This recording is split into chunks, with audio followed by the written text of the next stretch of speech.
Welcome to Take 5, your 5-minute inspirational message from Solid Rock Drogheda. Yesterday we started looking at some of the figures, the great figures in the early Celtic church after Patrick had established the church in Ireland. And we looked at Brendan the Voyager, a man who was part of a group of men known as the 12 Apostles of Ireland. Today we're looking at another one of those men, and that is Columba, also known as Columcille.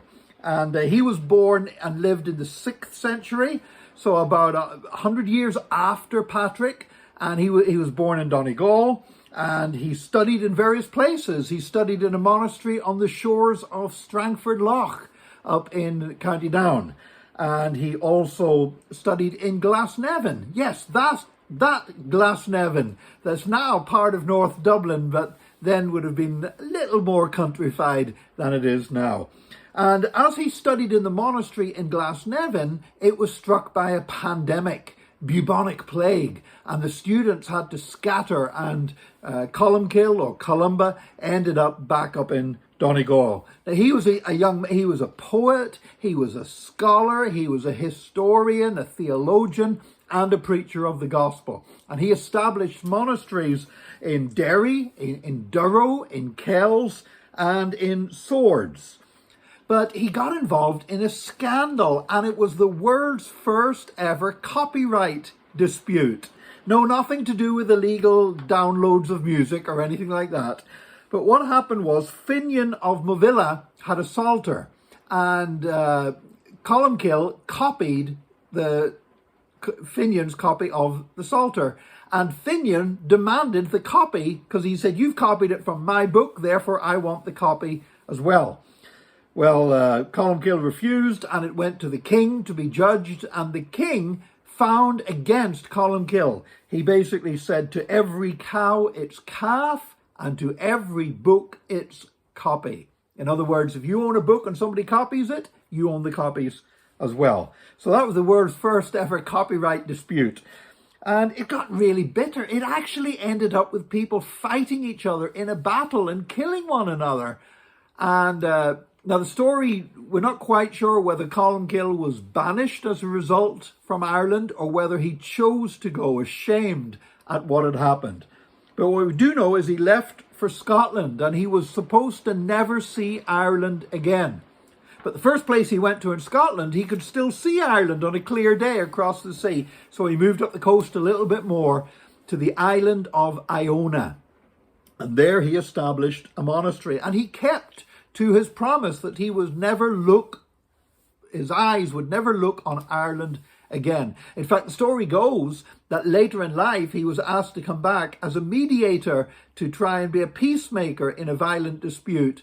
And when he travelled to Ireland, he wrapped a scarf around his eyes so he would not break his promise never to look at Ireland again. Carried out his work as a mediator with a scarf around his eyes, and then returned to Iona.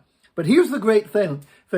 Columcille became instrumental in winning Scotland and Northern England to Christ. They'd really become hardened pagan nations. The Scottish people, the Picts, were really pagans. And Columcille led Scotland and Northern England to Christ and is seen as really a pioneer of the establishment of Christianity in both Scotland and Northern England. Now, his legacy that he's left to us is, well, the fact, of course, that there's been so many Christians since over the centuries in Scotland.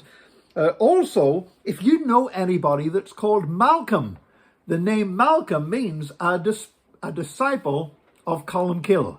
So he left us that legacy. But also for us in Ireland, his monastery that he established in Iona several centuries later produced the book called the Book of Kells, which of course is in the Trinity College Library and is Ireland's greatest national treasure, as a wonderful example of the writings of Celtic Christianity and of how they copied the scriptures. But most of all, Columcille or Columba, whichever you want to call him, he really shows us a biblical principle in action about sowing and reaping. Because Patrick We think he originally came from Dumbarton in Scotland, and Patrick brought the gospel to Ireland. And as a result of the church that Patrick established, Columcille took the gospel back and evangelized Scotland. It's sowing and reaping. You know, we've seen the same thing in that years gone by, the Irish sent Bibles to Romania when Romania was a communist nation.